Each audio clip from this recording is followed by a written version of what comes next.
Assalamualaikum warahmatullahi wabarakatuh. Rabbi shrah li sadri wa yassir li amri wahlul 'uqdatam min lisani. Allahumma shalli wa sallim ala nabiyir rahmah Sayyidina Muhammadin wa ala alihi washabihi wa man.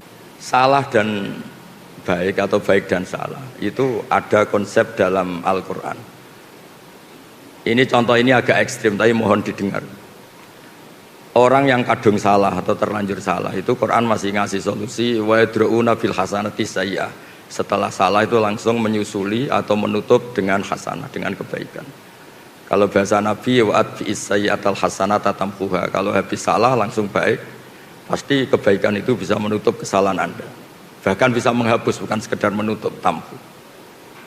Saya sering berpikir dan diroyah itu kajian kayak contoh tadi namanya kajian. Anda misalnya ya ini nauzubillah min dzalik. Anda ngalami uang Anda dicopet misalnya 10 juta atau bahkan 50 juta. Anda mangkel sekali sama copet itu. Tapi pas istri Anda mau ditabrak mobil atau anak Anda mau ditabrak mobil, kebetulan copet itu yang menyelamatkan. Dan dia atas nama kemanusiaan saja menyelamatkan. Kayaknya Anda memaafkan itu mudah sekali karena Anda kehilangan uang 50 juta tapi anak Anda selamat. Jadi saya pernah ditanya kiai, ditanya beberapa orang, masa iya Gus kebaikan itu bisa menghapus kesalahan? Terus saya beri contoh tadi. Andaikan Anda dicopet, kemudian copet itu yang menyelamatkan Anda dari kecelakaan, kayak apa? Anda terima kasih dan mungkin Anda segampang itu melupakan kesalahan copet tadi. Nah ini penting saya utarakan karena dulu ini cerita-cerita dulu zaman orang baik. Itu kalau tobat itu seperti itu. Jadi dulu kata Umar, sahabat Umar, saya ini ketika kafir sering bikin takut orang Islam. Maka ketika saya Islam harus sering bikin takut orang kafir. Makanya ketika dia Islam pertama, dia itu ditanya Rasulullah, kamu mau kemana Mar? Mau ke rumah Abu Jahal. Pertama dia ke rumah Abu Jahal, ditotok Abu Jahal keluar, terus kata Umar, kamu tahu saya sekarang apa? Saya sudah Islam. Jadi kalau kamu macam-macam sama Nabi Muhammad berhadapan sama saya, itu satu-satu ke rumah Abu Jahal, Abu Lahab dan seterusnya. Sehingga ada ketakutan orang kafir mengganggu Nabi. Dan itu awal Islam disuruh dakwah jarrah, disuruh fasda' bima tu'mar, disuruh terbuka dakwahnya. Begitu juga secara sejarah Khalid bin Walid itu panglima perang orang kafir dan dia menang itu karena keahlian strategis. Sahabat itu ya manusia ya kayak kita lah, dalam watak-watak manusia kayak kita. Jadi intinya perang, sahabat itu di atas, beberapa sahabat mungkin ya kayak yang depan kita semua itu. Diprovokasi Khalid seakan-akan kalah, ngelepas beberapa harta ghanimah, harta rampasan, dikira mereka kalah, terus orang Islam turun, Khalid muter di atas gunung, terus memanah umat Islam itu. Padahal Nabi sudah pesan para pemanah itu nggak boleh keluar dari gunung.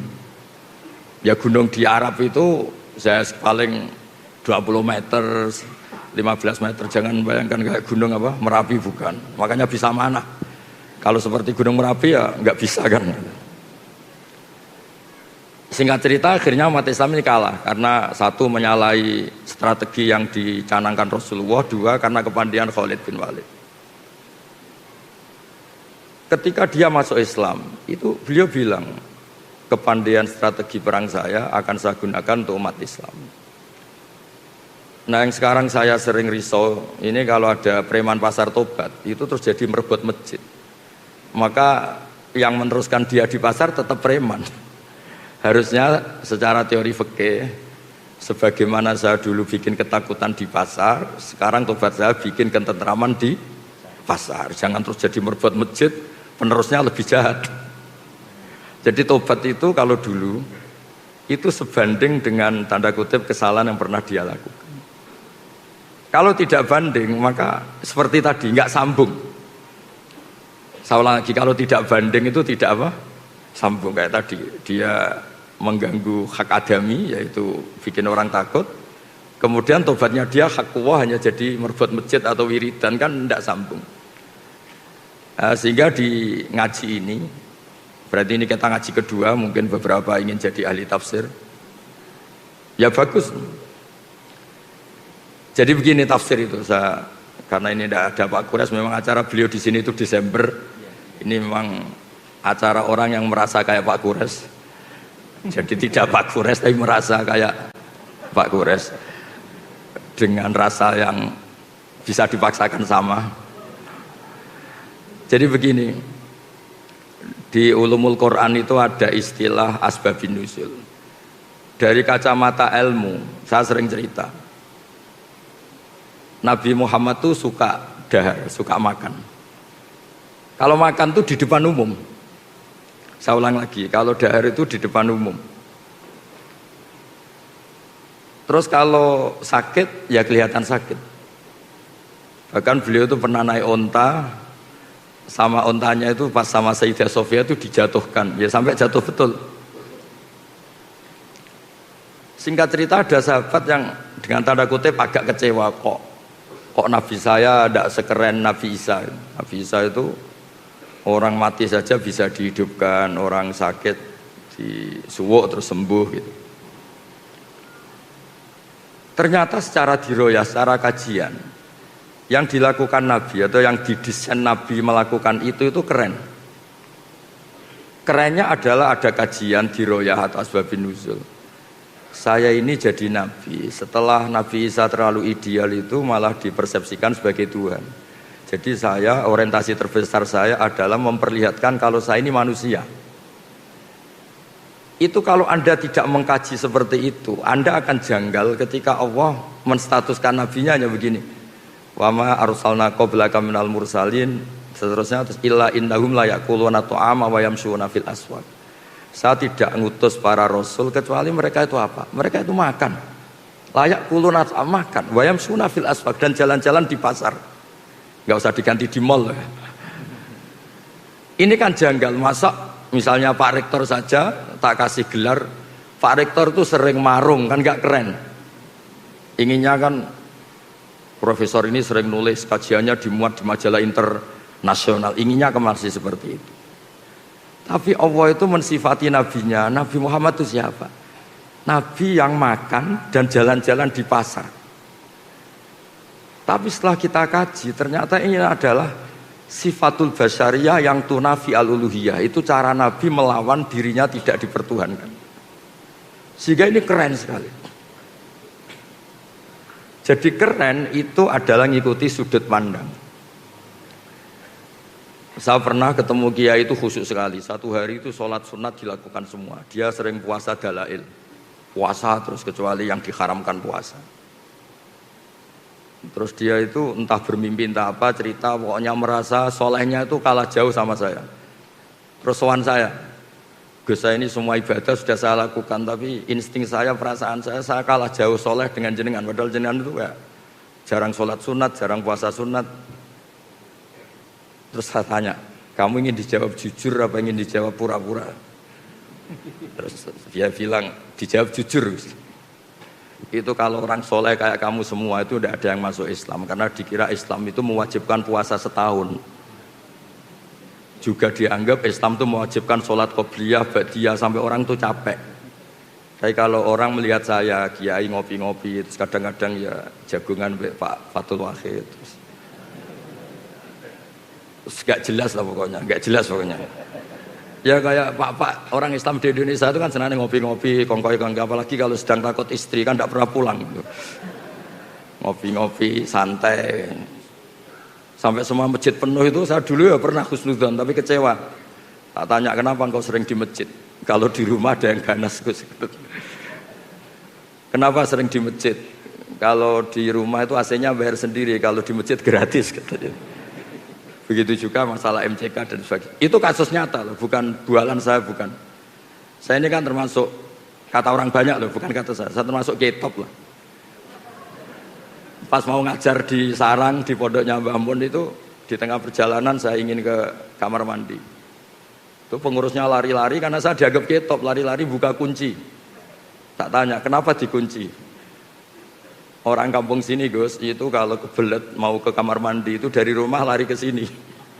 Karena kamar mandinya lebih apa? Baik, lebih bersih. Terus kalau di rumah itu AC kipas angin bayar, makanya ke masjid karena tidak usah apa? Bayar. Oh, tak kira yang sering ke masjid itu iktikaf pondok, Gus, sudah ada hubungannya itu. Artinya gini, berkahnya orang Islam itu sering jagongan, rileks. Orang itu kalau neliti Islam itu kok jadi Islam itu enak gitu. Ngopi-ngopi, jabat, rektor, ya dapat fasilitas, kok enak gitu jadi umat Islam.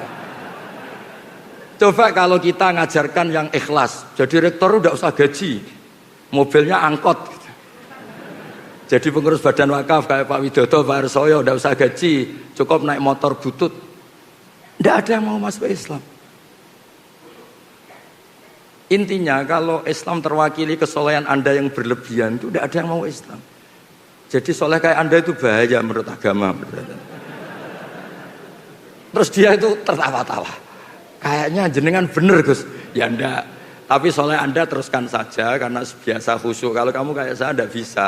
Desainnya sudah apa? Beda katanya. Tapi tetap yakin bahwa kamu sama saya itu keren saya katanya. Itu teruskan katanya. Itu yang sering selalu beda antara ahli fikih sama ahli thariqah. Karena ahli thariqah itu dengan tanda kutip memuja kesolehan. Ahli fikih enggak, tapi mohon jangan ditiru ini, terutama yang kadung khusyuk jangan. Haram pokoknya yang kadung khusyuk haram. Ahli fikih itu perhitungannya itu unik. Ini agak sensitif tapi ini hadis sahih. Saya sering cerita ke Barsoyo. Ini tak jamin hadis sahih.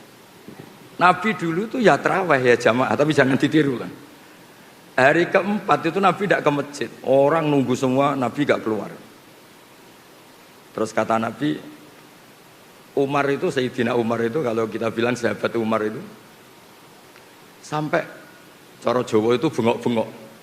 Nama Sibyan wan Nisa, ini orang sudah tidur, Nabi gak keluar. Ada yang pura-pura notok apa, pokoknya memancing supaya Nabi itu keluar. Ternyata Nabi gak keluar di malam keempat ini. Nabi gak mau keluar. Terus paginya Nabi bilang habis sholat subuh, Nabi itu memang punya adat kalau habis subuh kadang ngentikan. Tapi dulu belum diistilahkan apa? Kultum ya, apa kultum ini. Saya tahu yang kamu lakukan tadi malam, tapi saya memang sengaja. Kalau saya tiap hari sholat, nanti dikira sholat fardu. Dan nanti menjadi wajib, karena saya melakukan tiap hari, maka Anda harus melakukan tiap hari. Karena takut dianggap wajib, maka saya tidak keluar. Ya sudah, terus gitu, era Umar, sahabat Umar jadi khalifah, beliau ingin ada sholat taraweh. Sahabat tanya, dulu zaman Nabi itu enggak jadi kok, era Anda jadi. Nabi itu pemegang konstitusi ilmu, kalau beliau melakukan terus nanti dikira wajib. Tapi kalau saya hanya Umar, meskipun saya melakukan terus, tidak punya akibat dianggap apa? Wajib. Karena saya tidak musyarrak, tidak pembawa syariat. Ada sahabat yang ekstrim namanya Abdul bin Mas'ud, itu suka sweeping. Kalau ada orang duha tiap hari di sweeping. Kamu ingin bikin tandingan sholat fardu, wong sunat kok tiap hari. Sunat itu seminggu sekali katanya. Nah ini cerita konstitusi ilmu, makanya yang nggak bakat alim jangan, haram. Jadi beda mindsetnya orang-orang thariqah, orang tasawuf dengan ahli fikih itu beda. Ya sama terus jangan bilang Gus Ba ahli fikih, Pak Fathul Wahid ahli thariqah, ini tidak dua-duanya. Ini hanya rektor. Kebetulan rektor Universitas Islam apa?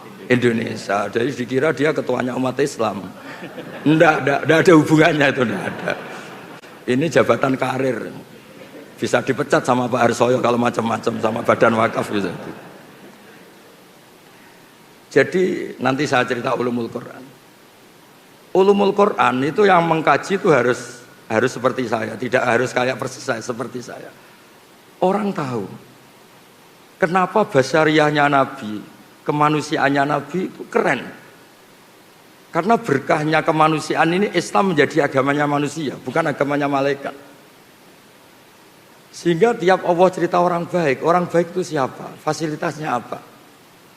Liyukaffirallahu anhum asfa'alladzi amilu. Orang baik itu orang yang kalau salah itu salahnya saya hapus. Dan ketika baik baiknya tak kasih pahala. Bukan orang baik itu yang nggak pernah salah, bukan. Jadi berkahnya Nabi menjaga konstitusi basyariah ini, itu terus Islam menjadi agamanya manusia, bukan agama malaikat.